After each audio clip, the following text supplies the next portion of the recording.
Ang mundo ng 360-degree camera ngayon ay unti-unti nang lumalaki. Sa panahon ngayon, magandang gamitin ng 360-degree camera. Bakit? Kasi nakikita mo yung hindi lang yung nasa harapan mo, kundi pati yung nasa likuran mo. Ito si Dr. Nemesio Tries for Doc Nem Vlogs. Ngayon, susubukan natin i-review ang Insta360 Air. This is good for Android phones. Ayan, so try natin i-unbox muna siya, si Insta360. Nasaan ba ang bukasan?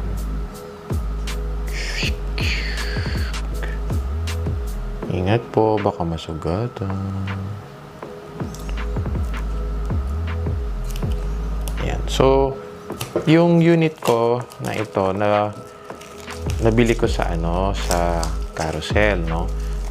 Usually, pagka, initial launch niya, ang price niya ay $180. No? So, medyo mataas yun.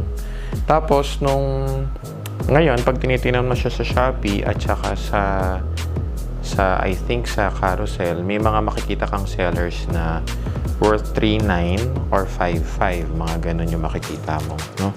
Pero yung sa akin, nakaswerte ako, nabili ko siya ng would you believe 2,000? Kasi niregalo lang siya doon sa binilhan ko. So hindi siya concerned masyado sa product. So binenta na lang niya. Sabi niya hindi naman daw kasi nagagamit. Medyo masikip ang laman, no? Ang initial na gusto kong bilhin was the Insta360 1X. Kaso nasa 17 to 20,000 yung price. So medyo mabigat siya, kaya hindi ko muna siya binili, no? So, sa loob ng kahon, makikita natin, tabi muna natin yan. So, sa loob ng kahon, makikita na natin yung mismong camera, no? Meron siyang, nakalagay siya sa, ang cute naman ito, ang liit. Ayan, nagfo-focus ba siya? Ayan, so, Insta360 Air, no? Makikita natin yung USB C niya, no? Merong klaseng ganito na na micro USB. Ito, USB-C siya, no?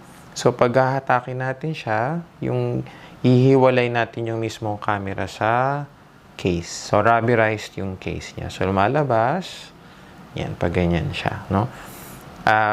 Merong paalala si Insta360. Sabi, kailangan ingatan ang lens. So, ayan, meron silang nilagay na plastic na cover, no?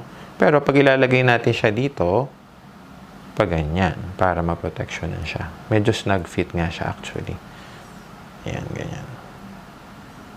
Hindi pala shoot na shoot. Yan, ganyan siya. Okay? Hindi siya charging port, talagang protective case lang siya. Okay? So, ano pa ang laman nito sa loob? Tingnan natin. Meron pa ba? Yes, meron pa. Meron siyang cloth, cleaning cloth. Maganda microfiber siya. Ayun, maganda yung texture niya, if you can see. Ako nararamdaman ko. Maganda to, parang yung ginagamit ko sa salamin ko, ganyan siya. Maganda, tabi muna natin siya. Meron siyang screw ba ito? Ewan ko kung para saan. And then, may mga quick start guide na mga paperworks. Ayan, quick start. And then, warranty card. So, basically, yan lang yung laman niya. Ayan. Warranty card. User guide. Yung mismong camera. And the cleaning cloth. Yan lang ang laman niya. Okay? So, check na natin kung kamusta siya sa actual use. Ayan. So, try na natin i-set up yung camera. First, we peel off itong plastic. I think natanggal na yung kabila eh. Ito na lang hindi. Tapos punasan natin siya. Okay. Tapos, actually, kailangan daw i-download yung yan guys. Kailangan daw i-download muna yung Insta360 Air bago natin siya magamit. So, na-download ko na siya. First time ko pa lang ito gagamitin. So, tingnan natin pag in-on ko siya. Hello.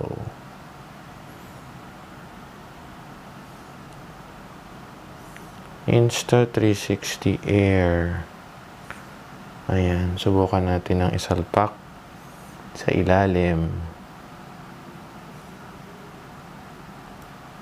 Nako, umiipit. Kaya mahulog to. Umiipit yung aking casing. Ayan, meron siyang warning. Open 360 Air when this USB device is connected. Okay. Hello. Meron siyang warning. Please activate your camera first. During activation, please don't disconnect your camera. Otherwise, it might damage your camera storage space. Activate. Activated na siya. Confirm. Paano ba ito gamitin?